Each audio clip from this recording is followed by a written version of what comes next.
12 parties, 20 fines. No names as yet revealed. Downing Street won't say whether Boris Johnson will resign if he's one of the people issued with a fixed penalty notice over the lockdown breaching parties held here at Downing Street and Whitehall as the Metropolitan Police continues its investigation.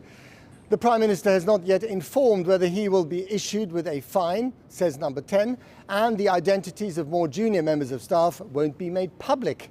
Well, our political editor, Gary Gibbon, is with me. Gary, tell us more. An important thing happened today. The Metropolitan Police turned around and said that COVID laws were broken in this building. And Boris Johnson, not so many months ago, told us they weren't. He then adapted that denial, long-fingering things slightly, saying, I've been told they weren't. But at one point, in front of MPs, and this is a key thing, he said they weren't broken. So you'd expect today an apology. There was none. And part of that is because there isn't the same clamour within his own party for an apology. And that's because, quite simply, the war in Ukraine. It has changed everything in terms of the profile of this issue.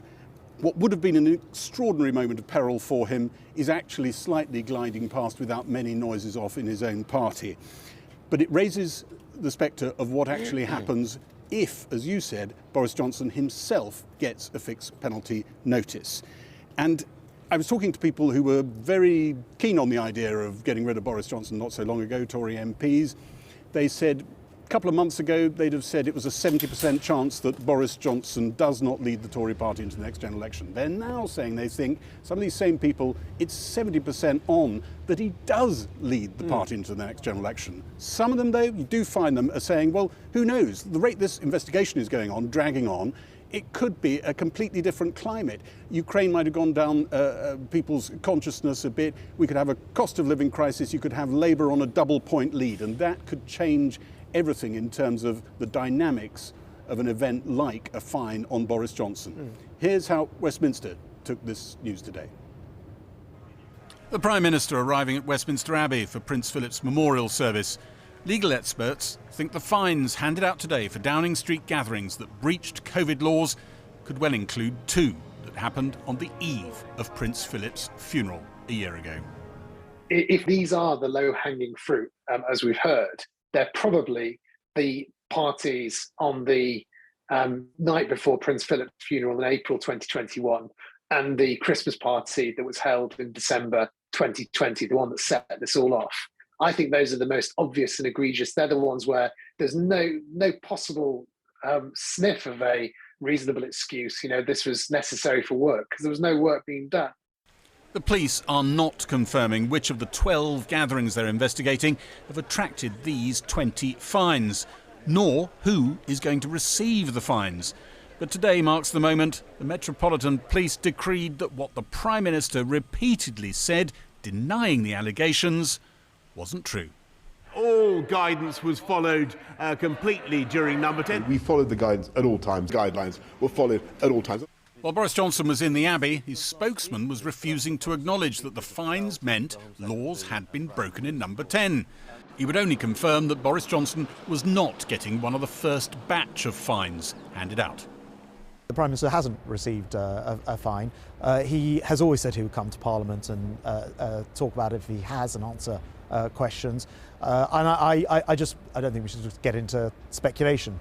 The day Dominic Cummings left Downing Street is one of the dates police are looking into. Sounds of partying were then allegedly heard from the Prime Minister's flat. It's claimed celebrating his aide's departure. The Prime Minister's told MPs he went to the flat for a meeting because he wasn't sure who he could now trust downstairs. Stories like that threatened to end Boris Johnson's premiership 2 months ago. But some who demanded his resignation say now is not the right time. I absolutely understand the anger that people faced when this first surfaced back at the turn of the year, anger that I shared and anger people will still undoubtedly be feeling today. But I also think people understand that we have a major war in Europe ongoing at the moment. I'm absolutely sure that the country would never forgive us for the indulgence of a vote of confidence when we're facing these crises, and we need to get behind the Prime Minister, else we're playing into the hands of people who have no regard for our country at all. He might be the wrong man for the job, but the price you'd pay as a party for swapping leaders right now is too high. Absolutely. Some people would say that's pretty cynical. You're putting party advantage ahead of national... No, I think we're putting the country ahead of everything. The head of everything. We need, at the moment, we need to have the Prime Minister in place and supported by the whole House to face the international challenges we're facing. A vigil for those who died from COVID took place just over the Thames from Parliament. I wish I'd broken the rules, because if I'd broken the rules, I could have seen my husband. I should have banged that door down in the hospital and said, I'm seeing my husband, because they broke the rules and got away with it. Police said there was still a significant amount of evidence to wade through before deciding on other possible fines. Some suspect that work could take weeks or months to process. Well, earlier I caught up with the former Cabinet Minister, Matt Hancock. So, you resigned because you broke the spirit of the law. Do you think people who have handed their fixed penalty notices should resign as well?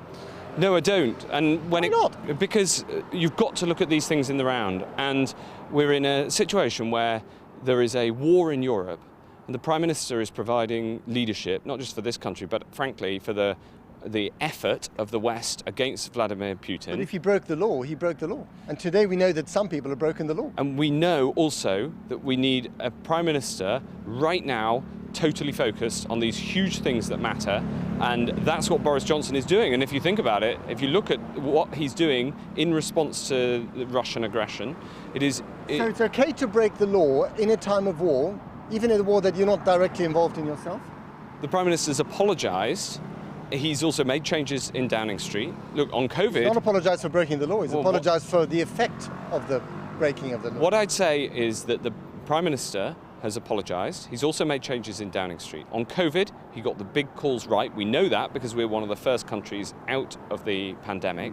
And now the leadership he's providing, not just here, but corralling essentially the alliance against Vladimir Putin, it's incredibly important. Well, joining me now from Westminster is the Shadow Health Secretary, Wes Streeting. Thank you very much for coming on the programme. So we've had the first fixed penalty notices announced today. Are you satisfied with the way that this investigation and also the punishment for it is proceeding? Well, there needs to be real accountability. The fact is, and we are now plain to see, Downing Street broke the law during lockdown. The people who are asking the rest of us to do the right thing by public health were knowingly, willfully flouting the rules themselves. And worst of all, the Prime Minister, the person who is meant to uphold standards in public life, knowingly, willfully, repeatedly lied to the House of Commons, to the country, to the Queen. And there has to be accountability for this. And I think we have to ask ourselves, are we really prepared to accept a situation, to accept a Prime Minister who is able to just lie with impunity? Because in all of the years that I've either been in the House of Commons or watched politics, I can't think of a single Prime Minister, or actually politician more broadly, who would so easily and regularly and knowingly lie, tell barefaced lies in the way that Boris Johnson has. And, you know, your viewers will know there are times when we as politicians might cite all, the facts that are convenient, or duck the question, or dodge the question, or answer a different question, because sometimes the honest, truthful answers are painful or inconvenient. But it's so rare to see someone lie, especially about something so serious and in this way. And I don't understand why Conservative MPs are tolerating a situation where their leader, our country's Prime Minister, could lie to the House of Commons and still be in post. Well, perhaps the answer, as Gary suggested earlier, is that the pressure on the party is off because of Vladimir Putin's war in Ukraine. It is just not the issue that it was 2 months ago. We've also got spring weather. We've got the end of lockdown. You may not like that, but the political reality for the Prime Minister has changed, and that may be the thing that gets him off the hook.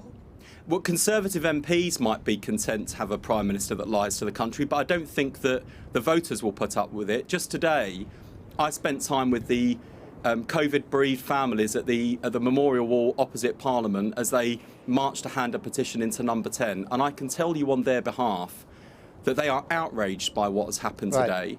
and they're outraged by the behaviour of people in Number 10. And I think that outrage is shared by lots of people. And as for this question of, we have to keep Boris Johnson, you know, an obvious liar in Number 10 because there's a war in Ukraine. Neville Chamberlain was dispatched during World War II, and arguably that was a defining and positive moment in the direction of the war and the leadership of our country. And look, the Conservative Party, our Conservative MPs genuinely telling us that Boris Johnson is the best that party has to offer. And is our country just willing to accept a scenario where the Prime Minister can knowingly, repeatedly lie and get away with it? Because I think that's bad for democracy. And if there's one thing that Ukraine is teaching the rest of us, it's about how precious the freedoms and how precious the democracy we have in this country is. And we've got to uphold it. And that means upholding basic fundamental standards in public life. And Boris Johnson hasn't. Finally, I just want to ask you about the story that we led on tonight. This is the leaked report, the Ockenden review into these appalling events in the Shrewsbury NHS Hospital Trust. What's your response to that, and how can that be fixed? Because the scale of it is just staggering. It is, and we'll wait to see the publication of the report tomorrow, but we've been in touch with Donna Ockenden and her team, and we have some sense of what she's going to be saying, and my expectation is that she will set out a range of recommendations that the government will adopt. I can't imagine the pain of losing a child in birth. I can't imagine what those women have been through, and we owe it to them, and we owe it to expectant mothers for generations to come to make sure that we learn the lessons from this. And that's the approach I expect us to take. You know, this isn't a party political issue where I just want to stick the boot into the government. You know, I think this is an issue where all of us across the party political divide actually need to soberly reflect on what Donna Ockenden tells us, and we owe it to the families affected to deliver some security of knowing that this won't happen to women in the future, and that's the tone I expect us to strike tomorrow.